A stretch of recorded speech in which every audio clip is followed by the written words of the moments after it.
เจ้าโทรมื้อเช้านี่นั่นคุยกันหยังแน่ซะชาวบุญเพิ่นเว้าว่าคอมเมนต์ว่า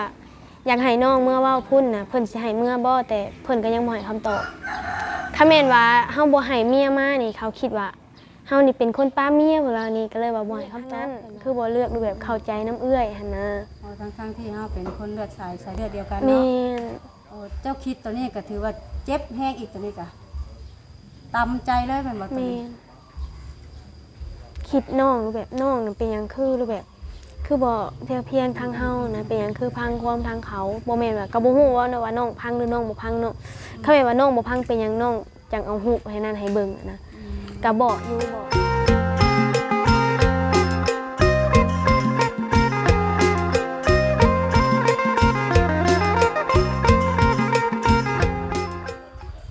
โอ้ยป่ะวันนี้พี่น้อยเนาะทางเสาไร่ก็ได้เดินทางมาหาทางน้องแต่เพิ่นว่าซั่นเนาะพี่น้องเลยเพราะว่าได้เบิ่งน้ำคลิปกับป้าพี่น้องเนาะว่าเป็นจังใดเรื่องราวว่าซั่น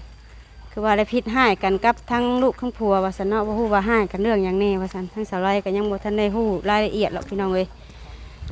นี่มีแต่ว่าเข้าไปหาทางน้องเพิ่นก่อนพี่น้องเอ้ยโดยน้องเพิ่นก็นั่งอยู่นี่แหละ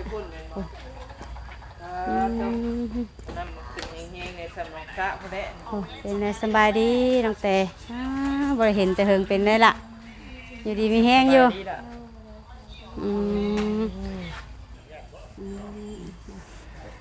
พอดีแบบว่าบ่ได้เห็นเฮิงเนี่ยเป็นไงคือมาอยู่พี่แล้วบัดนี้อยู่พี่แหละมันบ่เข้าใจกันเด้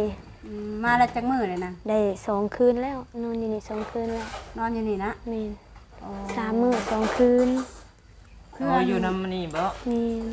แบบทั้งนั้นน่ะบ่ได้เมื่อทั้งเพื่อนพ่อว่าจ้ะมันบ่มีวางนอนมันหัวโอ้เพื่อนหัวบ่มีวางอยู่นี่ก็เลยมานอนอยู่นี่เลยโอ้เป็นเพื่อนญาติบ่หรือว่าไงเป็นป้างห่างป้างห่างเลยอ๋อเป็นป้างห่างแบบบ่แม่นว่าป้าแบบบ่แม่นว่าป้าเอ้ยน้องมาทั้งพ่อทั้งยังเนาะแบบในหมู่บ้านนับถือกันซื่อมีนับถือเป็นป้าเป็นลุงเนาะแล้วก็นี่สิถามเลยบัดนี้เนาะคือทางเอื้อยนี่ก็บ่ฮู้หรอกว่าเรื่องของเจ้าเป็นมาเป็นไปแบบใดเนาะล่ะเนาะเพราะว่าทางเอื้อยก็ได้เบิ่งในคลิปนะเนาะได้เบิ่งในคลิปเลยบ่ฮู้ว่าเป็นแบบใดหั่นนะติ๊กบ่นี่นี่น้องเพิ่นสบายดีเด้อเนาะไปสักเม็ดไว้ให้อันเจ้านี่พิษให้กับผัวนี่สาเหตุเรื่องหยังล่ะเรื่องไปซอยเวียกน้ำพอหักไปน้ำพอหักแล้วเพิ่นคิดว่าน้องนี่มีผู้บ่าวนะโอ้ไปน้ำมันนั่นมันบ่ที่เอ้ยเห็นน้ำพอย่าแม่นบ่โดยคือมันพอย่านี่คือเพิ่นเป็นพระบ่คนเฮาธรรมดานี่คนเฮานี่แล้วเพิ่นมาแต่พุ่นเด้ต่างประเทศบ่เข้ามาโดยเพิ่นมาต่างประเทศแล้วเพิ่นพาไปเที่ยววีขึ้นเวียงน่ะก็ไปน้ำกันไปน้ำกันแล้วเพิ่นลงมาก่อนมื้อนึงตื่นสมาแล้วก็น้องก็ลงมานำหลังก็น้องได้นอนเฮือนน่ะคืนนึงตื่นสมาก็ได้ไปเฮ็ดเวียกนำเพิ่นอีกหั่นนะก็ไปนำเพิ่นก็ไปกับตุ๊กแหละไปก็กับผู้ใดอีกผู้นึงค่ะเอ้ยเห็นอยู่นะโหมนะคนสิอ้วกค่ะแม่ยิงค่ะอันนั้นนะเป็นพี่น้องทั้งพ่อฮักเป็นไอ้น้องเป็นหลานเพิ่นนะหลานเพิ่นนะพ่อย่าแม่นแล้วหลังจากที่ว่าเจ้าลงมาแต่พุ่นก็เลยแบบมีปากเสียงกันมาเลยบอกมาปากเสียงกันย้อนตอนสิไปสวรรค์นี่ตอนอยู่สวรรค์แล้วก็โทรหาเพิ่นตลอดโทรหาเพิ่นทั้งเทื่อก็บ่ติดเทื่อก็ติดนี่นะแล้วก็ไปซอยเวียกอยู่บ้านโคกแรงไปซอยเวียกอยู่งานแล้วก็มามื้อวันจันทร์มามื้อซื่นเมื่อวานนี้แหละวันจันทร์แล้วก็มาแล้วก็น้องก็ขี่รถไปหาเพิ่นอยู่บางเพิ่นเฮ็ดเวียกขี่รถคันนี้แล้วไปก็ไปหาแล้วก็ไปถามกันแบบเพิ่นโทรว่าให้มาเว้าเวียกนะให้ว่าเว้าให้มันจบนี่นะแล้วน้องบ่เข้าใจว่าอีหยังคือว่ามันจบหั่นนะแล้วน้องเลยไปถามเพิ่นว่าจะเว้าหยังคือว่าให้มันจบแล้วว่ากะเว้ากันมันจบมันอันนั้นแล้วพอให้มันแล้วมันทั่วหั่นนะก็รูปแบบจักความหมายเพิ่นจักสิว่าแนวใดหั่นนะทางเบาได้บ่แม่นคือทางเบาได้นี่บอกให้เจ้าเมื่อเว้ากันแต่เจ้ายังบ่ทันฮู้เลยว่าเว้าเรื่องหยังแม่แล้วเจ้าบ่ได้ถามกลับบ่ซะก็ยังงงอยู่นี่ก็ยังแบบแบบโทรมา ถามเมียอะไรให้เมียไปหั่นนะ เอ้าคือว่ามันจบว่าเรียกหยังวะเอ้าตัวเจ้าเองคือสิฮู้เพิ่นว่านี่นะ อ๋อยังบ่ทันได้แบบว่าบอกให้เข้าใจไปชัดเจนเลย แม่นเพิ่นคิดว่า เบ้า แล้วว่าน้องผัดได้เบิ่งคลิปน้ำเบาค่ำว่าเพิ่นเอารูปรูปแบบน้องนั่งคู่กันกับหมู่นะหมู่ผู้ชายนะมาให้เบาอันนี้เบิ่งแล้วเขียนว่ารูปแบบเขียนรูปแบบน้องบ่ได้เห็นกันหลายปีหั่นนะรูปแบบเพิ่นแท็กน้องหั่นนะรูปแบบเพิ่นก็ซ้ำว่ามีเมียแล้วเพิ่นสิเอาเมียแล้วเพิ่นก็ไปกับผู้สาวเขาเนาะรูปแบบไปกินหมูกระทะไปส่งเขาหั่นนะรูปแบบกินหมูกระทะเลี้ยงเขาสิไปไทยอันนี้หั่นนะก็พยายามโทรหาเพิ่นตลอดก็บ่มีติดเลยบ่ติดเลยน้องก็เลยว่าตัดสินใจไปหั่นนะก็บ่ฮู้ว่ามันสิมาผิดกันแบบนี้เนาะก็เลยตัดสินใจไป คือตัดสินใจไปส่งเพิ่นบ่หรือว่า ไปกินหมูกระทะ อ๋อไปกินหมูกระทะหลังจากที่ว่าเพิ่นสิเลี้ยงหมูกระทะแล้วเพิ่นสิกลับสิบ่ แม่นกับไปกันหลายคนเนาะหมู่ผู้หญิงน่ะ5คนทั้งน้องกับหมู่เพิ่นเลยก็มีผู้ชายน่ะ2คนเพิ่นกับหมู่เพิ่นหั่นนะก็ไปนำกัน คิดห่วงเมียหั่นนะแบบว่าไปบ่เคยไปแม่นบ่มันก็ไปครั้งนี้แต่ว่า ก็รูปแบบก็เคยโทรบอกเพิ่นนี่ก็ว่าไปกินเบียร์น้ำมูน้ำคู่ก็ถามเพิ่นว่าเจ้าให้เฮาไปบ่เขาแม่นว่ากินแถวบ้านน่ะไปนะก็ไปก็เพิ่นบอกให้ไปเด้ อยู่น้ำบ้านน้ำซองก็เคยกินอยู่ แม่นกิน แต่เคยกินก็กินแบบจนว่าเมาอีหยังเพิ่นบ่หรือว่าแบบ บ่ กินแบบ กินรูปแบบมีสติเมื่อได้เองกะว่าเมาเลยก็เมื่อได้เอง เดี๋ยวเป็นยังน้องคือตัดสินใจหนีออกจากเพื่อนค่ะคือบ่พา เพิ่น กันอยู่ ไล่หนีเนาะทางไอ้ไล่นะเพิ่นไล่น้องหนีตั้งแต่มื้อวันจันทร์น้องไปหาเพิ่นไปหาอยู่ดงพุ่นแหละน้องเลยไปหาแล้วเพิ่นเว้าว่าแล้วน้องถามตัวอีกน่ะเอ้าคือว่าเจ้าโทรมาให้เฮาว่าเวียกอีหยังเวียกน่ะจะบอกเฮาในตี้ว่าโอ้ยโตเจ้าเองคือสิฮู้แหละเพิ่นว่าในนี้แล้วว่าเว้าไปเว้ามาเลยน้องเลยว่าถามว่าเจ้าอยากอยู่นำเฮาบ่เพิ่นก็บ่คิดแล้วเพิ่นถามว่าเจ้าเด้อยากอยู่นำเฮาบ่เพิ่นคิดนั้นอยากอยู่นำอ้ายบ่แล้วน้องก็บ่ปากแล้วก็น้องว่าคำแม่นว่าเจ้าอยากอยู่นำกันเฮาก็อยู่นำกันได้คำแม่นว่ารูปแบบต่างคนต่างเปลี่ยนนิสัยหั่นนะต่างคนต่างเปลี่ยนรูปแบบบ่ให้ว่ารูปแบบแบบนั้นนะไปอันนั้นคือไปเฮ็ดเวียกเฮ็ดงานเนาะคือเพิ่นเว้าว่าน้องขี้คร้านหรือแบบเฮ็ดแรงเฮ็ดง่ายแนวนี้นะเพิ่นบ่เคยให้น้องเฮ็ดเพิ่นบ่ให้นึ่งข้าวบ่ให้สูบน้ำบ่ให้รูปแบบเฮ็ดอยู่เฮ็ดกินเพิ่นเฮ็ดเอง อ๋อก็ได้ก็คือ แบ่ ทั้ง งเบาภาระ ทั้ง แม่น ทั้งน้องไล่เห็นบ่ แม่น ทั้งน้องไล่น่ะคือบ่อยากให้เจ้าให้อยู่ให้กินคือเพิ่นเป็นคนเฮ็ดเอง แม่นมีก็ว่าเป็นห่วงคือแบบนี้แหละคือแบบทางเพิ่นน่ะเนาะเป็นห่วงอยู่บัดทางพ่อปู่กับแม่ย่าเพิ่นคิดว่าน้องขี้คร้านแนวนี้ได้ โอ้เพิ่นคิดว่าเจ้าขี้ข้านแน่ แม่มีก็ให้ผัวเฮ็ดให้กินทุกอย่างแนวนี้ เจ้าก็อธิบายให้เพิ่นฟังล่ะ อธิบายกะเพิ่นบ่พังทางปู่ทางย่าบ่เคยพังเฮา แล้วก็ให้ลูกชายแล้วอธิบายให้ฟังอีก เราก็บ่อธิบายอีก อ้าวกระจบกันเลยซะเด้อ ง่าย คือกับเพิ่นรูปแบบเพิ่นบ่เคยเว้าให้พ่อแม่เพิ่นว่าอันนี้น่ะเฮาอยากให้รูปแบบเฮาบ่อยากให้เมียเฮาเฮ็ดจังซั่นจังซี่ก็คือว่าบ่ได้ยินในคลิปหั่นนะเพิ่นมีก็ว่าน้องนี่ขี้คร้านโลดเพิ่นเว้าตัดไปเป็นนั่นโลดมีก็ว่าน้องขี้คร้านบ่เฮ็ดแรงบ่เฮ็ดง่ายบ่สูบน้ำบ่สูบหยังแนวนี้หั่นนะน้ำหยังก็ให้ผัวสูบให้มีก็ท่ากินนอนกินถ้วยบ่วงก็บ่ล้างแนวนี้หั่นนะเพิ่นว่าแนวนี้ อันนี้เพิ่นว่าในคลิปเนาะ แม่น โอ้หากแต่ก็เรื่องจริงนี่ก็คือเพิ่นเว้าอยู่บ่ คำว่าบ่เฮ็ดนะ แม่น คำว่าบ่เฮ็ดน่ะก็มันก็เป็นบางคำบางคราวเนาะน้องก็เฮ็ดอยู่บ่แม่นว่าน้องบ่เฮ็ดเลยน้องเขาแม่นว่าน้องมีเงินน้องโทรถามเพิ่นมื้อนี้จะสิกินหยังกินปลาบ่หรือว่ากินซีนบ่เขาแม่นเพิ่นว่าเจ้าบ่ต้องเฮ็ดหยังเด้ออ้ายเดี๋ยวอ้ายมื้อเฮ็ดเองก็บ่ได้เฮ็ดนี่ก็ให้ตุกอันหนึงข้าวท้าเขาแม่นว่าโทรมามื้อนี้อ้ายอยากกินปิ้งซีนเด้อไปซื้อมาปิ้งไว้ให้อ้ายนี่ก็เฮ็ดอ้ายอยากกินขั่วซีนเด้อก็เฮ็ดเขาแม่นว่ามีเงินหั่นนะ พอแล้วก็ความให้เนาะความดีก็เอาไว้ข้างหลังเลย นี่อันนี้เพิ่นบัดรูปแบบว่าไงเพิ่นเก็บมาพื้นมาเว้าเบิดเลยทีรูปแบบว่าไงก็อยากคล้ายๆรูปแบบขายหน้าน้องหั่นนะ ว่าง่ายๆก็พิษให้เรื่องเล็กน้อยแต่เอาความเก่าเอาเว้ามันก็เลยแบบ มันก็เลยใหญ่เลย เรื่องใหญ่เล นี่ ย กับคือที่เพิ่นโทรหาเอ้ยบุญเนาะโทรหาเอ้ยบุญนี่น้องบ่ฮู้ได้บ่ฮู้ได้ว่าเพิ่นโทรที่เพิ่นบอกน้องแล้วว่าให้เจ้าน่ะโทรหาไอ้เตียงเด้อเพิ่นว่าแล้วอันนี้น่ะเว้าเลยว่าแนวนี้นะเว้ากับเพิ่นน่ะ อย่าเผาโทรหาเพิ่นให้เฮาล้มกันรูปแบบให้มันตกลงกันก่อนแล้วเฮาจังโทรคำแม่นว่าเฮาบ่ตกลงกันจังได๋ก็จังโทรหาเพิ่นอันนี้เพิ่นโทรเมื่อวานนี้บอกกับบ่ฮู้กันว่าเพิ่นโทร บ่ฮู้ว่าโทษตอนใด แม่นได้เห็นบอกคำเสร็จมาว่าน้องอยู่เฮือนบ่นะก็อยู่เฮือนนี่แหละว่าเมื่อวานนี้ไปซินูไปใส่ดอกแขวแล้วก็ฝนตกแล้วก็มาบ่ได้มาตอนแรงฝนตกในซินูน่ะฝนตกแห้งๆแล้วก็พากันนั่งอยู่ในนั้นนั่งเนี่ยผู้เดียวว่าบ่ได้เอาไผไปนำเด้อยู่ผู้เดียวนั่งแล้วฝนง่อยนิดนึงแล้วก็มาตอน4:00 นฝนตกเบิดมื้อเด้ เอาบัดนี้เนาะบัดนี้คือทางสิถามบัดนี้เนาะแล้วก็คือสมมุติว่าเจ้าออกคลิปแล้วน้องไลฟ์ออกคลิปแล้วต่างคนต่างเว้าอีกแบบเนาะแล้วมันก็เลยทำให้เจ้าสองคนบ่เข้าใจกัน แม่น และคือสมมุติว่าทั้ง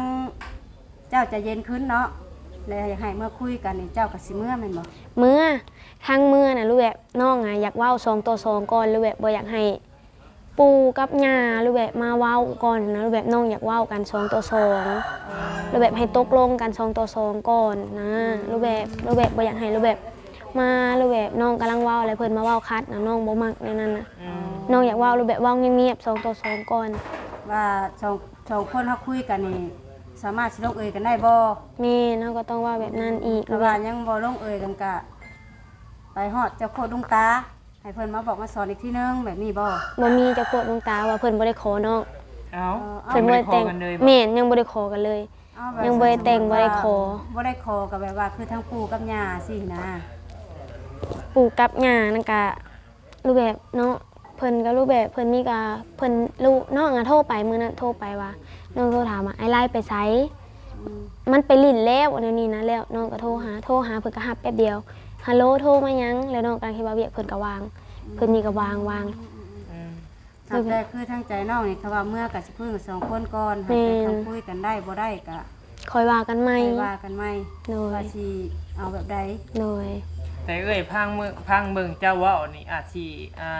บ่ได้นี่เราสิห่วงเจ้า แม่นเพิ่น บ่อยาก ห่ว ให้ ง ออกไปทางใด แม่น ให้อยู่แต่เฮือน กะมือไปนั่นกะน้องกะถามเลยเนาะเจะสิไปน้ำเฮาบ่อ้ายเฮาแม่นว่าเฮาไปนำไปกับตุ๊กแล้วเฮาไปเฮิงได้ประมาณอาทิศนึงหรืออาทิศปลายเจ้าไปโลดอ้ายสิอยู่เฮ็ดเวียกถาทางนี้บ่แม่นว่าบ่ส่วนใดส่วนแล้วส่วนแบบส่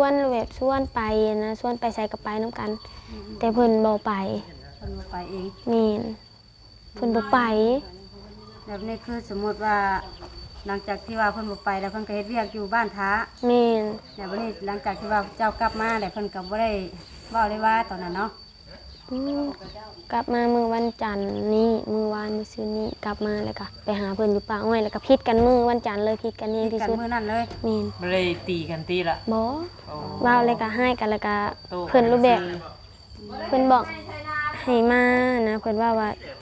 ไปเก็บเอาส่งเสือนะหนี้นะนี่หั่นนะ ผัวบ่เป็นคน แม่ เว้าน หนี้เพิ่นว่านะหนี้แต่คำนี้เพิ่นคือสิบอกออกมาดอกในซองนะแต่เพิ่นว่าใส่น้องนะหนี้เครียดหนังหนาแห้งแล้วเบื่อแห้งแล้วหนังหนานี่นะบ่อยากเห็น นี่ก็บอกว่าไปเก็บเอาส่งเสือเลยหนี้ไปแล้วเพิ่นมาว่าลงซองว่าเนาะว่าน้องนะไปเอาน้องนะไปเสื่องรถไว้อยู่ป้าเพิ่นว่าแนวนี้เบิ่งคลิปนะแล้วเพิ่นว่าอ้าวคือว่าไปเสื่องรถไว้ในป้าว่าคือว่ารถก็จอดไว้อยู่เฮือนทะเลอยู่แล้วเพิ่นว่าไปเอาน้องไปเอาหยังก็บ่ได้บอกเพิ่นนะเพิ่นว่าแนวนี้ เว้าง่ายๆก็คือถามแต่ละคนนี่อาจสิว่าไผก็ว่าไผทึกเนาะคือทั้งน้องไร่ก็ว่าน้องไร่เป็นคนทึกแม่นบ่เจ้าว่าเจ้าทึกเนาะ แม่น เพราะว่าอีกอย่างก็ แบบอยากร่วมกันสองพายแบบมานั่งเว้ากันนะ อืม คำแม่ว่าให้น้องเมื่อบ่เมื่อแต่หักอยากเว้านํกัน2ต่อ2ก่อน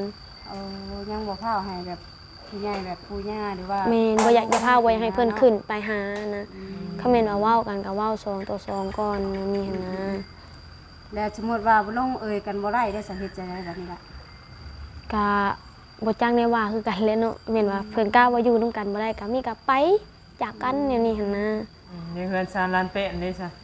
ไปจาก ก็ยัง เพื่อนได้บัด ยังเว้ากันอยู่เรื่องเฮือนเรื่องซานเฮาก็เพิ่นก็ยังเว้าอยู่เด้ คือเพื่อนนี่ก็เป็นเพิ่นสร้างให้ใช้เจ้าสองคนได้แม่นบ่ แม่นแล้วเทิงย่าเทิงปู่เพิ่นเว้าว่าเฮ็ดเฮือนมีก็ว่าตุกติกเด้ว่าตุกติกก็มีชื่อบ่แล้วน้องอธิบายเพิ่นพังว่าเฮือนนั้นมีก็ เฮือนน้องกับเฮือนไอไล่สิซื้อตุกติ๊กบ่เกี่ยวหากเพิ่นรู้แบบเพิ่นมีกะทั้งปู่ทั้งย่านะเว้าแบบขึ้นคำแม่นว่ามาหามีกะว่ามาหาน้องตุกติ๊กหั้นนะบ่ได้ออกชื่อว่ามาหามึงได้เพิ่นว่านี่ได้เว้ามื้อนั้นนะ โอ้ออกมึงเลย แม่นออกมึงเลยเพิ่นว่านี่แล้วก็เพิ่นเว้าว่าคำแม่นว่ามาหาว่าใดคือช่อง YouTube มาหาว่าใดมีกะว่ามาหาน้องตุกติ๊กบ่เคยออกมาหามึงได้ว่ะบ่แล้วน้องอธิบายให้ฟังว่าเพื่อนนั่นมันเป็นเพื่อนเฮา2คนกับไอไลเขาน้องบ่เกี่ยวน้องว่านิ้วนี้แล้วเพิ่นก็ยังเถียงว่าเพื่อนนั่นเป็นเพื่อนตุกติ๊กปู่กับย่าว่านิ้วนี้ คือน้องตุ๊กติ๊กนี่ตอนนี้เพิ่นยังอยู่ไสซะตอนนี้ ติ๊กอยู่พี่ตุ๊กอยู่บ้าน โอ้แบบนี้น้องตุ๊กอยู่บ้านพุ่นวันนี้ นี่ บ้านใดบ้านพ่อบ่ บ้านผู้แลนูนสันพุ่นเลย เพิ่นอยู่พุ่น อืม ถ้าเพิ่นคืออยู่พุ่นล่ะ บ่ฮู้นี่ เพิ่นบ่ได้มาเจ้า บอกเพิ่นบ่มา อยู่ เพิ่น นำพี่อ้ายเพิ่นบ่ เพิ่นอยู่น้ำผัวเพิ่น เอา ผัวเพิ่น เอาผัวเลยบ่ เอาแล้ว น่าจะปีแล้วล่ะเอาผัว ตอนนี้อายุเพิ่น14ปีเพิ่นเอากันแต่เฮิงแล้ว แต่บอกว่าพัง เอ แล้ว ผัว นะ เพิ่นเอาผัวคนแบบใดคนนิสัย เอาน้องไอไล เอาน้องบ่ไล่น้องผัวเจ้านะ แม่นเอา เอาเลย ดองกับดองเอากัน ดองกับดองเอากัน แม่นมันก็เลยแบบนี้มันก็เลยพิดกันเดี๋ยวนี้แหละ เอาแต่โดนและ เอาแต่โดนแล้ว สร้างว่าแท้ละรับเอากันบ่หรือว่าได้ นี่เพิ่นหลักเอาการตัวอีดเอื้อยกับบ่ฮู้ดอก อ๋อ ใหญ่บ่ฮู้ อืม บ่แรกก็คือทางน้องเจ้านี่ไปเอาเจ้าเนาะ นี่ น้องของเท่าไร นี่ก็เลยดูแบบพิษหยังเร็วกันเฮาอยากเฮาเว้าเฮาก็บ่กล้าเว้าบัดนี้ เขาว่าเว้าน้องก็คิดใช่ว่าเป็นเมียเอา คำแม่นว่าเว้าอ้าวก็คิดว่าเป็นน้องเขยแนวนี้หั่นนะ อ๋อมัน รูปแบบ มันเว้าหยังบ่ได้เลย มันก็เลยดูแบบมันอุกใจเลยนะรูปแบบเฮาอยากให้ก็ให้อยู่แม่นว่าบ่ให้น้องนะให้หักแต่ผิดใจผัวเขาพุ่น ให้น้อง ก็เลยเป็นแบบว่าเว้าหยังบ่ได้ ว่ายังบ่ได้ แล้วนี่หลังจากที่ว่าเจ้าพิดให้กับทั้งน้องได้เนี่ยกับทั้งน้องสาวจังหวัดนี่แหละเนี่ยเพิ่นบ่ได้นั่นบ่ เพิ่นพร้อมทั้งนั้น เพิ่นพร้อมทางฝ่ายนั้น เรื่องเป็นเอารูปให้เบิ่งกับเพิ่นเอาให้เบิ่ง ทั้งน้องจ้ะนะเอาฮู้ว่าเจ้าอยู่กับผู้ว่านะ เอา น้องได้รูปแบบต้นเหตุลีก็คืออยู่น้ำน้องขึ้นน้ำน้องน้องว่าเขาไม่ว่าอันนั้นแล้วน้องสิเป็นพยานในเขาทางนั้น ว่าง่ายๆก็คือน้องเจ้านี่เอาฮู้ที่ว่าเจ้านั่งคู่กับแบบว่าหมู่คู่ทายกันเนาะเอาให้ทางน้องไล่เบิ่ง แม่นแต่อีกก็บ่ได้ฮู้นะว่าเขาถ่ายเนาะกะนั่งเว้ากันนะนั่งถามว่าในไซส์ผู้สาวเจ้าแนวนี้นะในไซส์ผู้สาวเจ้าให้เฮาเบิ่งนี่หั่นนะแล้วก็ผู้สาวเพิ่นก็ผู้ดีมาหันได้เอาเบิ่งตัวจริงนี่หั่นนะแล้วเพิ่นบัดถ่ายรูปเอานะ ถ้ามันสิบันปลายปานนี้ถ้ามันบ่ตกบ่แตกก็เอาน้องหรือว่าเอาอันผู้ว่าวที่นั่งถ่ายรูปนำกันหั่น เป็นหมู่นะ แม่น เพิ่นไปไทยแล้วเพราะว่าตื่นสมาเพิ่นก็ไปไทยเด้ เอาไปไทยคือเจ้าบ่ได้มีเฟซมีหยังเพิ่นบ่สั่ง บ่มีกะ คุยแบบให้รา เมียเพิ่นอยู่เมียเพิ่นหับเพิ่นหลินเฟซเมียเพิ่นเด้เพิ่นเลยไปเฮ็ดงานอยู่ต่างหากนะ มันเป็นแบบนี้ก็ต้องให้แก้ไขกันเนาะถ้าว่ามันเป็นเรื่องจริงอะนะล่ะ เราได้ก็คือทางน้องเพิ่นนี่ก็การเข้าใจผิดนะว่าซั่นซะเนาะบ่แม่นว่าสิแบบ ตกลงบ่เข้าใจกันนะหรือแบบบ่เข้าใจกัน มันบ่แม่นว่า เจ้าก็บ่สมควรออกมาจากเฮือน เจ้าบ่ได้ผิด กับเพิ่นไล่น้องเนาะคันแม่นว่าน้องยังสิอยู่นั่นนะมันก็บ่เป็น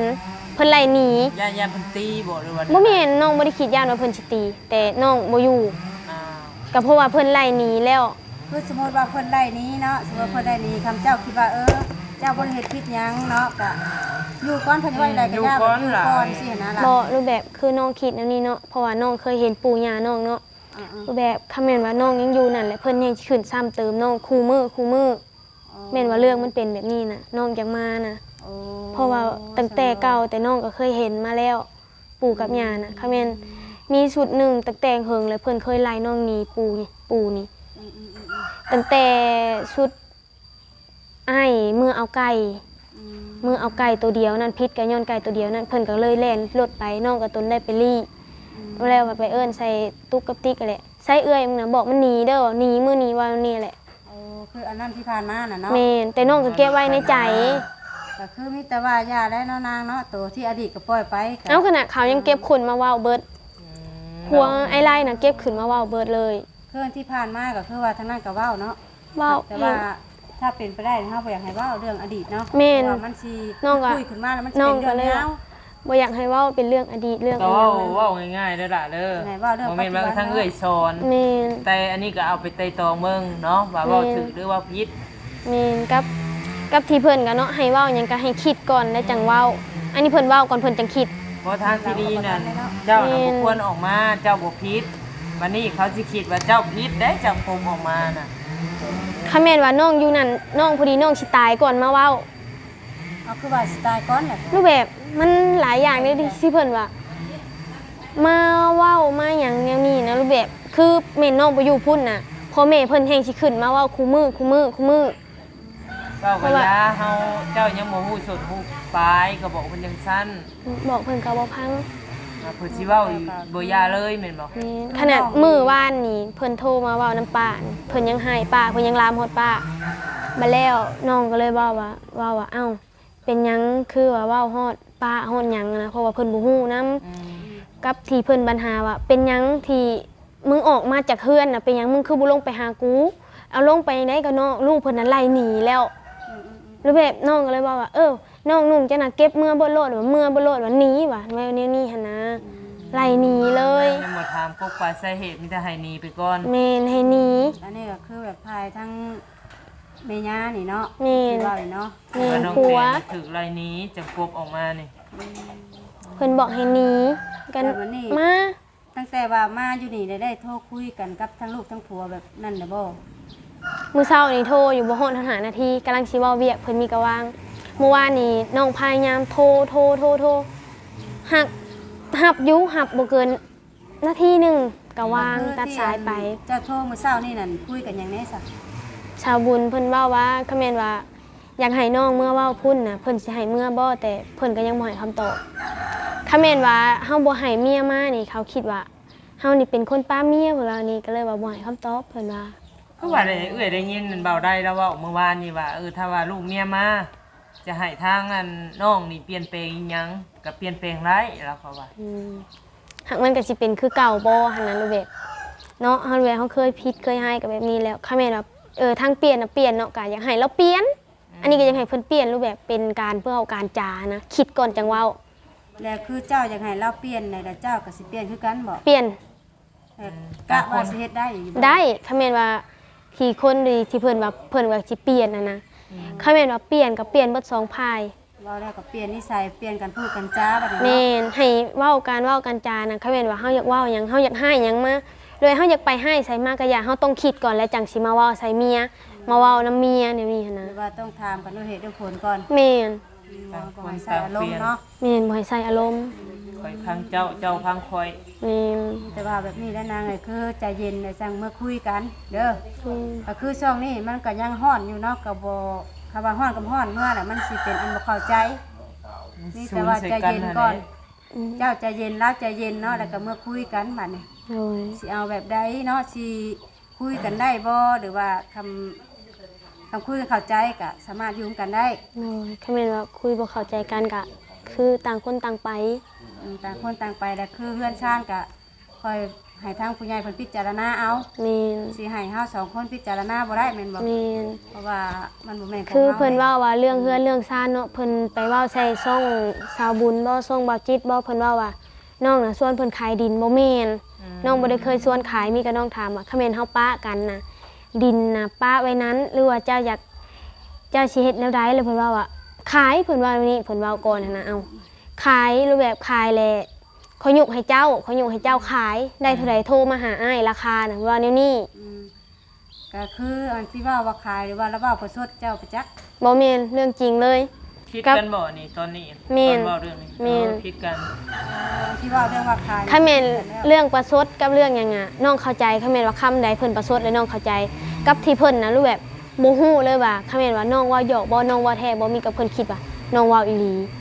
แบบเพิ่นบ่คิดเฮาเคยเว้าหยอกกันมาแต่เก่าแนวนี้นะเพิ่นบ่คิดเพิ่นมีว่าน้องนี่เว้าเรื่องจริง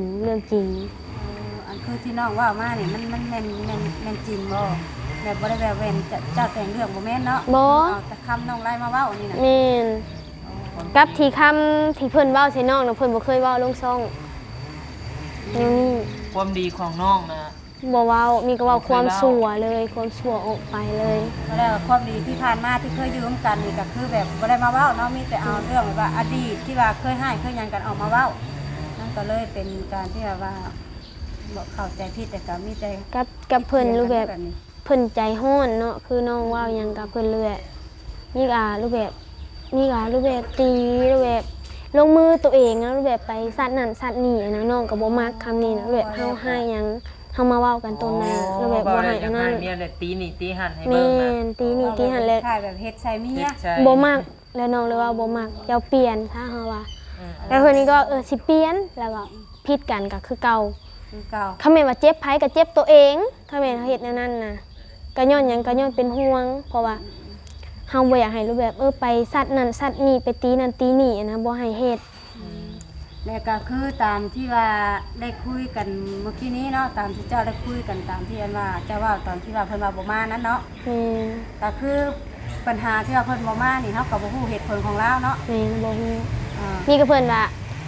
คำแม่นเพิ่นเว้าคำแม่นว่าเพิ่นมานะเพิ่นเป็นคนผิดคำแม่นว่าน้องไปหาเพิ่นเลยน้องสิเป็นคนผิดหั่นนะ โอ้ว่าได้ก็บ่มีไผยอมรับว่าผู้ใดผิดนะเดี๋ยวนี้เนาะ คำแม่นแบบนั้นคำแม่นว่ามันยากอีกก็ให้น้องใจเย็นเลยก็น้องสิไปหาเพิ่นเองคำแม่นว่าเพิ่นบ่มานะน้องสิไปหาเพิ่นเอง แม่มีแต่ว่าใจเย็นแล้วก็สั่งไปหากันแล้วก็คุยกัน แม่ เด้อน เพราะว่าเฮาก็เห็นครอบครัวที่เจ้าเป็นแบบนี้ก็โอ้ยน่าอุกใจนำว่าอยู่กันมาคือว่าได้4 ปีกว่าๆแล้วบ่ 4 ปี 7 เดือน 4 ปี 7 เดือน แต่ว่าทางน้องยังบ่เคยมีลูกมีหยังเนาะ บ่อยู่นํกันตั้งแต่มิกปี 7 เดือนเด้อันนี้ก็มิกก็4 ปี 7 เดือนแล้ว ง่ายก็อยู่กันตั้งเคยค่าได้ปี เป็น แบบ ใดก็ปรับความเข้าใจกันนั่นแหละล่ะเอ้ย ถือว่าดีและหลายๆเนาะแบบว่าเพิ่นบ่ได้มาใหม่มาขอกันยังอยู่กันฮอดตอนนี้ก็ถือว่ายังฮักแพงกันช่วงนี้เนาะแต่ว่ามันเกิดเรื่องแบบนี้แล้วก็คิดไว้ใดล่ะพี่น้องเอ้ย ปรับความเข้าใจกันเท่านั้น ปรับความเข้าใจกันแหละเด้อนางเด้อบ่อยากให้ป้ายห้างเฮ็ดได้ซะเนาะ ไว้หน้าหากันคิดถึงกันพิจารณาสิเท่าอีกกัน มันบ่แม่นหยังดอกขอยอยากให้ท่านเจ้าดีเหมือนกันนี่บ่แม่นหยังอยากให้คิดจะทางผู้ใหญ่ผู้ที่เพิ่นเฮ็ดเฮือนเฮ็ดซ่านให้ เอากับที่เรื่องคือโทรมานี่แหละโทรหารูปแบบคือสาวบุญบ่นี่ก็น้องบ่ได้ฮู้เลยว่าเพิ่นโทรบ่ฮู้ก็คือโทรถามเพิ่นมื้อเช้านี่เป็นหยังที่เจ้าโทรหาเพิ่นเป็นหยังเจ้าคือบ่โทรบอกเฮา เออ เพราะว่าเฮารูปแบบบางเทื่อมื้อวานคือมื้อวานนี่เนาะชุมรูปแบบคือชุมเขาเอ้ยบุญเข้ามาผัดบ่เห็นซะน้องไปชิโนเด้ก็เพราะว่าเพิ่นบ่ได้โทรมาบอกเพิ่นบ่ได้โทรมาบอกว่าเจ้าอยู่เฮือนเด้อผู้ใหญ่เพิ่นสิเข้าไปหาเพิ่นบ่ได้โทร คือมีแต่ว่าเพิ่นไปหาทางนั้นก่อน แม่น คุยแล้วก็ไปเว้าทางนั้นแล้วทางนั้นเว้าออกมาคลิปหยังเบิดแล้ว แม่นว่าเบิ่นแล้วก็คือเขาไปเบิ่งคอมเมนต์กับเพิ่นก็ทางแบบทางอะไรเพิ่นได้ลงก่อนเด้เนาะ โดย เพิ่นก็มาด่ามาตีทางนี้ คือมาโจมตีเจ้า แม่นตีแบบเว้าแม่นก็เว้าเจ็บๆหั่นน่ะก็เลยว่าอ้าวมื้อเช้านี่ก็ถามเพิ่นแป๊บเดียวหนึงแล้วเพิ่นก็วางสาย แล้ววันนี้ก็มีแต่ว่าให้คิดเบิ่งหลายๆที่แต่ว่าถามกันก็ดีบัดนี้เด้อมีหยังก็แบบมันบ่แม่นหยังดอกผู้ใหญ่เพิ่นเบิ่งแล้วมันก็บ่คักแล้วมันก็บ่งาม แม่ เนาะ นอยากเข้าใจกัน ก็บ่งามแต่บัดนี้ก็คือเพิ่นเฮ็ดให้ชื่อเจ้านี่ก็วางให้ชื่อเจ้าเป็นเรือนเป็นซ่าน อยู่ใน เนาะ เศร้า อยู่ให้เช้าแบบนี้บ่อน ครอบ คน ครัว พาอาศัยแล้วก็โอ้สมมุติเราอยู่ร่วมกันไปได้ก็มีลูกมีหลานมันก็อบอุ่นแม่นบ่ แม่น แล้วเพิ่นมาเห็นคลิปออกมาแบบพิษให้กันสิปะสิยาแบบสินะเพิ่นเบิ่งมันก็อันบ่งามบัดนี้มันก็เพิ่นก็เสียใจแล้วก็เสียความรู้สึกเนาะ แม่น มันก็บ่แม่นว่าสิเสียแต่เพิ่นนะมันเสียเบิดทุกคนเลยได้ล่ะ กับที่น้องเคยเว้าเนาะรูปแบบเฮาต้องเว้ากันมันเข้าใจก่อนค่ะแม่นว่าได้เฮาก็บ่เข้าใจกันจังโทรหาเอื้อยหาอ้ายแต่เพิ่นโทรก่อนเลย นั่นแหละมันเป็นอันบ่เข้าใจแบบซั่นแหละปกตินี่มันต้องคุยกันก่อนเนาะแต่วันนี้มันมาลงแบบข่าว YouTube แล้วมันก็ต้องไปทั่วโลกอยู่แล้วแม่นบ่ แม่น แม่นมันบ่แม่นว่าแต่คนใกล้ได้เห็นมันเห็นเบิดโลกเลยล่ะ แม่น เห็นเบิดโลกแล้วมีผู้รักผู้ใหญ่ผู้เพิ่นเคยซอยเจ้าก็เห็นมาแล้วมีพวกเอื้อยเคยไปถ่ายคลิปของเจ้าหรือว่า ผู้เคยไปซอยเฮ็ดเรือนเฮ็ดซ่านให้เจ้าหั่นนะเนาะ โดย หลายๆช่องนั่นแหละเพิ่นเบิ่งเพิ่นก็อุกใจแล้วก็บ่สำบายใจมันก็เป็นแบบนั้นนั่นล่ะมีแต่ว่าคอยใจเย็นเอาเด้อไม่บอกไปจากันเขาอยู่ได้ก็อยู่กันไปก่อนเพราะว่าอยู่กันได้หั้นนะ แม่น ก็บ่ให้ผ้าว่า ปะข่อยสิปะอันซี่บ่ บ่เคยเว้าคำแม่นว่านอกจากคือน้องว่าแหละคำแม่นว่าคุยให้มันเข้าใจกันแม่นบ่เข้าใจกันก็ค่อยว่ากันไหมนี่หั่นนะ บ่ให้เพราะว่า แก้ไขทำไม แม่นแก้ไขทั้งไม่อีแล้วก็แก้ไขกันบ่ตกก็คือว่าเว้าหั่นแหละบัดนี้คำแม่นแม่ว่าทางนั้นก็เฮ็ดจังไดก็บ่เอาแล้วเมียผู้นี้นะสิบ่อยู่นํแล้วก็มีก็แยกกันเท่านั้น ก็คือแยกนี่ก็ใครอยู่แบบว่าบ่ได้มีทะเลาะคลองเนาะ แม่น ต่างคนต่างไป จังไดก็สู้ๆอีหล่า นั่นแหละนางไงเนาะ สู้คนเนาะอดเอานี่จังไดมันเกิด เป็น แน ได้ ว ใช้ แก้ แต่ ไข ว่าเกิด กัน เรื่องนี่นอนรับอยู่บ่ บ่ได้กินข้าวมื้อ2มื้อเลยมื้อกำลังกินมื้อวานนี่ข้าวกินกับข้าวแรง คิดอย่างไรขาดสิเป็นผัวเมียกันคือเก่าก็อวยหากันคือเก่าหั่นล่ะ โดย อาจสิได้จากได้หนีก็คือว่าได้เว้าแก้ไขในไรก็อยู่เนี้ยคือเก่า มีแต่ว่าเอาไว้ซั่น เนี่ เด้ ย อ ของ เด้ เนี่ย อ ค่ะคือว่าเนี่ย เฮาก็บ่จักแนวเว้าเฮาก็เป็นส่วนกลางเนาะมีแต่ว่าถามผู้แน่ถามพี่แน่คำตอบเจ้านี่แบบนึงคำตอบน้องไร่แบบนึงเนาะ แม่นนี่ก็นอกจากนางว่าวตัวหนาก็เลยถามกัน คนสองคนบ่ได้อยู่กันเด้ แม่น ถ้าว่าไปเจ้าไปสมมุติว่าเจ้าไปนี่เจ้าถามน้องไร่ให้น้องไร่ตอบจบเจ้าก็สั่งเว้า แม่น เด้อบ่พาให้แบบตอบโต้กันได้ แม่นถ้าแม่นว่าไปนะคือน้องว่าวอะไรบ่อยากให้ปู่กับย่านะขึ้นไปก่อน ให้เว้ากันก่อนก้าวเว้ากับไอ้ไล่2คนก่อนเพราะว่าบ่อยากให้เพิ่นขึ้นไปหั่นนะ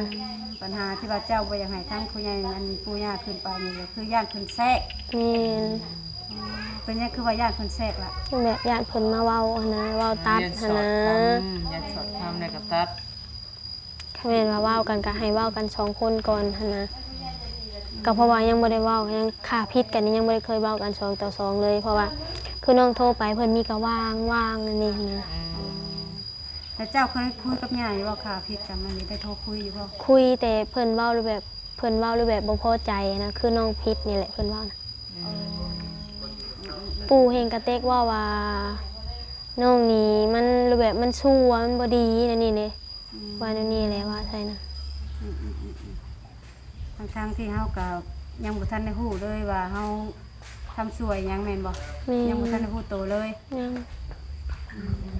จังไรก็มีแต่แบบนี้แหละเด้อล่ะเด้อน้องเตเด้อเนาะกลับคืนคุยกันปรับความเข้าใจเด้อล่ะเด้อ โดย เป็นจังไดก็คอยเว้าคอยจาให้แหละ โดย เนาะคำสิให้เจ้าไปก็ไปได้แต่ก็ใจเย็นก่อนเราเคยไปหาเพิ่นแล้วแม่นบ่ค่ะพิษหายไปเทื่อนึงแล้วแม่นบ่ ไปมือวันจันทร์มือลงมาแต่บ้านโคกแรง คือไปหาเพิ่นได้เพิ่นว่าได้ซะ เพิ่นก็บ่ได้ว่าในใดมือนั่นแหละเพิ่นไล่หนีนะ ก็คือเจ้าไปแล้วคุยกับลงโตเพิ่นไรนี่เจ้าก็มาเลยตอนนั้นเลย แม่มาเลย ก็เลยเอาน้องมา จังไรกลับป้าได้สายทางห้องก็ได้เนาะ โดย มีแต่ว่าสู้ๆนะตลาดเด้อ เด้อคอยบอกคอยว่ากัน คอยว่าเอาว่าอะไรก็เอาสติมาก่อนดึงสติตัวเองมาก่อนตอนนี้ยังเครียดอยู่เนาะยังพูดกันบ่ลงโตหรอก ก็รูปแบบคอมเมนต์ว่าให้น้องเครียดบอกว่าก็เครียดมันก็เป็นบางคราวนะคอมเมนต์ให้เมื่อเว้ากันก็คือรูปแบบก็คือสิบ่รูปแบบคือสิบ่คิดเครียดดอกคอมเมนต์ว่าเฮาเว้ากันลงโตนะในใจน้องเดี๋ยวนี้นะคอมเมนต์ว่าเมื่อก็อยากว่ามันตกลงกันเข้าใจเลยนะ เนี่ยตามนั่นแหละน้องเอ้ยเนาะเฮาก็เป็นส่วนกลางมีแต่ว่าคอยนั่นแหละอยากให้ดีเหมือนกันนั่นแหละเนาะเห็นน้องอยู่ดีเหมือนกันก็ดีใจนะเป็นเพื่อนเป็นซ่านเนาะนี่มาเห็นผัวอยู่บ่งหนึงเมียอยู่บ่งหนึง ไปมาบัดคนที่อันเอาหลักฐานพยานให้เบิ่งบัดแม่น้องตัวเองบัดนี้มันหลดเป็นอันเว้ากันยากบัดนี้ โมเมนต์ เนาะ ผู้ไก่เนาะ แม่มันหลดอุ้ยพี่น้องเว้ยชื่ออะไรเอ้ยน้องเอาเอ้ยน้องเพิ่นว่าเอาคนเพิ่นเดียวกันอีกมันเป็นอันเว้ากันยากคือน้องเพิ่นว่าหั่นแหละหากแต่ทั้งน้องสาวเจ้าก็เอากับน้องชายว่าไรก็ยังบ่ได้ขอบ่ บอก ยังบ่ได้ขอแต่พาผู้ใหญ่ฮู้ไปแล้วว่าเอากัน บอก บ่ได้ฮู้อีกเอา ถ้าอีทเอากันอีทกันเนาะเอื้อยก็ยังบ่ฮู้ ก็คือว่ารักเอาเนาะ แม่รัก ถ้า เอา เป็นขู่เป็นคิงก็เป็นไก่บ่ เป็นอยังหลายเนาะมีแต่ว่าตามนั่นแหละทำเพิ่นคิดว่าเฮาเป็นลูกมีพ่อมีแม่เพิ่นอาจสิมาขอ อืม ทำเพิ่นคิดใช้กับเฮาแบบว่าลูกงัวลูกควายบ่คือเจ้าเว้าหั่นกะแล้วแต่เพิ่นสิคิดซะ แม่ก็แล้วเพิ่นจะคิดเนาะกะอันนี้ก็บ่เคยรู้แบบ ให้เพิ่นเว้าแนวนั้นก็ตามแต่เพิ่นสิคิดว่าคันแม่นว่าเขาเพิ่นคิดว่าเฮานี่มีพ่อมีแม่เพิ่นคือสิมาขอว่าคือเอ้ยว่าแหละคันแม่นว่าเพิ่นคิดว่าเฮาบ่มีพ่อบ่มีแม่ก็ตามแต่เพิ่นสิคิดหั้นนะ เพราะว่าเฮานี่มันเรียกร้องหยังบ่ได้อยู่แล้วแม่นบ่ แม่ อันนี้ก็เคยเว้าอยู่ว่าเรื่องว่าให้มาใหม่มาไหวมาขอนี่ เพิ่นก็เว้าเทื่อหนึงเว้าน้ำลูกเว้าน้ำพ่อแม่นะแต่เพิ่นบ่เคยเว้าน้ำนี้จักเทื่อได้ยินแต่แม่เว้าเนาะตอนแม่ยังบ่เสียเว้าว่ามึงก็คันแม่นว่าสิไปอยู่นำเขาสิมาแต่งมาขอมึงก็เปลี่ยนแปลงไปได้ทีลิ้นทีลาวมึงหั่นน่ะเอาก็เฮาก็พยายามเนาะเปลี่ยนรูปแบบเฮาก็บ่ได้ไปลิ้นแต่หึงได้บัดนี้ตั้งแต่เอากับเราบ่ได้ไปบุญศีลเป็นบุญบังพวกบังไผบ่ไปมีก็ไปบุญเก่งเฮ็ดนี่ปีนี่แหละชวนแล้วเราก็บ่ไปนะ อันคือ แต่เฮาไปใส่กระบอกกล่าวกันอยู่ แม่นบอกก็เราให้ไปจังไปได้หั่นนะ แม่นั่นแหละผัวเมีย นี่แต่ว่าเอาไว้สิเด้อเนาะค่อยคุยกันในทั้งน้องเจ้านี่ก็เจ้าได้ยินน้องเจ้าเว้าไว้ว่าเอาหลักฐานให้ทั้งผู้นั้นเบิ่งนั่นเบิ่งเนี่ยความรู้สึกเจ้าตอนนี้เป็นนี่ใดกับน้องตอนนี้ สั่งน้องเฮง สร้างน้องให้ สั่งเฮงอีหลีได้รูปแบบมันบ่อย่างบอกเลยนะรูปแบบมันคิดรูปแบบคือน้องโทรเนาะน้องโทรส่วนหลายเพิ่นบ่รับตุกกะบ่รับคือกัน ก็คือตอนนี้เจ้านั่นบ่อยากเว้าบ่อยากหยังกับน้องแล้วเพราะว่าเห็นน้องเอาหลักฐานให้เบิ่งมันก็บ่คักแล้วแม่นบ่ก็เลยเป็นแบบว่าจักสิว่าอะไรล่ะสาวไร่ก็ล่ะ เนาะก็คุยกับสาวไร่เด้อ นี่แต่ว่าให้เจ้า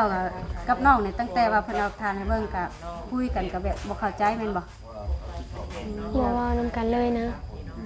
บ่ได้เว้ากันเลยตั้งแต่ว่าเจ้ากลับมาพี่เพิ่นก็บ่ได้เว้าอีหลายบ่น้องบ่ได้โทรบ่ได้หยังอีก บ่นี่ก็น้องโทรไปแต่เพิ่นก็เว้าบ่เฮิงคือกันรูปแบบเพิ่นเว้าบ่เข้าใจเลยก็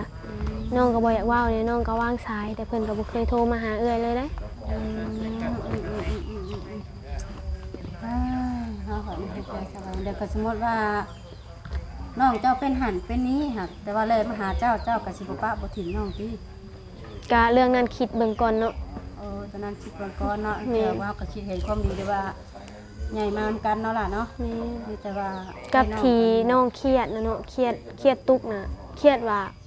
เพิ่นบ่ได้คิดที่ตอนเอื้อยเลี้ยงแนวนี้นะบ่ได้คิดว่าตอนเอื้อยเลี้ยงเอื้อยหยังแนวนี้นะเอื้อยสร้างเอื้อยหาให้แบบบ่แม่นดอกว่าสร้างหาเลี้ยงเพียเนาะกับพี่อ้ายนะเป็นหยังเพิ่นคือแบบเพิ่นคือเลือกทางนั้นคือบ่เลือกแบบเข้าใจน้ำเอื้อยหั่นนะ ทั้งที่เฮาเป็นคนเลือดสายเลือดเดียวกัน แม่ เนาะ น เจ้าคิดตัวนี้ก็ถือว่าเจ็บแห้งอีกตัวนี้ก็ตำใจเลยแม่นบ่ตัว แม่ นี้ นคิดน้องแบบน้องน่ะเป็นหยังคือแบบ คือบ่เพียงทางเฮานะเป็นหยังคือพังความทางเขาบ่แม่นว่าก็บ่ฮู้ว่าน้องพังหรือน้องบ่พังเนาะถ้าแม่นว่าน้องบ่พังเป็นหยังน้องจังเอารูปให้นั่นให้เบิ่งนะก็บอกอยู่บอกมือไปน่ะไปกินหมูกระทะกับหมู่เด้อแต่เพิ่นผัดเป็นน้ำตุกเลยอันนี้ แทนที่สิเก็บไว้เนาะแทนที่เก็บไว้แล้วก็ถามเอ้ยว่ารูปนี้เป็นของไผ อืม เจ้าไปนี่ไทยนางเจ้าช่างที่แทนที่สิถาม แม่ บัดเอาไปให้พี่อ้ายเบิ่งทำให้พี่อ้ายเข้าใจผิดเดี๋ยวก็ผิดให้กับเจ้า แม่ เรื่องราวมันก็เลยมาป่านนี้ เรื่องสาเหตุกับน้องสาวกับแม่นนางเนาะนี่แต่ว่ามีหลายๆสู้ๆเนี่ยมีกำลังใจให้เด้อถ้าว่าคุยกับน้องโตแล้วเอ้ยก็ดีใจนำหัดใจเย็นก่อนช่างเมื่อเนาะว่าจะเอ้ยมาเยี่ยมมาอย่างไม่เสียกลับปะเลยล่ะเด้อเนาะมื้อหน้ามาใหม่เด้อ โดย บ่ต้องให้ดอกบ่ต้องเสียใจดอกล่ะเฮ็ดได้จากคนเฮามันก็มีผู้สมหวังกับผิดหวังนั่นแหละ โดย เด้อบ่ต้องคิดอย่างไรหลายเนาะสบายดีนะดีๆมีแฮงเด้อ โดย เลยเนาะป้าสับพี่น้องเอ้ยเฮาก็สิได้จบคลิปบัดซั่นเนาะก็จังใดก็มีแต่ว่าให้ทาง F เจ้า FC พิจารณาเบิ่งนํกันเด้อพี่น้องเนาะเรื่องของน้องเตกับน้องไล่ว่าซั่นเฮาก็บ่ฮู้ว่าเป็นจังไดพี่น้องเอ้ยเนาะมีแต่ว่าเป็นกำลังใจให้เพิ่นอยากให้เพิ่นปรับความเข้าใจกันนั่นแหละเนาะจังใดคลิปนี้ไปก่อนพี่น้องไปพรคลิปหน้าเด้อเนาะถ้าผิดพลาดกันใดก็ขอโทษขออภัยโดยสำหรับคลิปนี้ไปแล้วพี่น้องสบายดี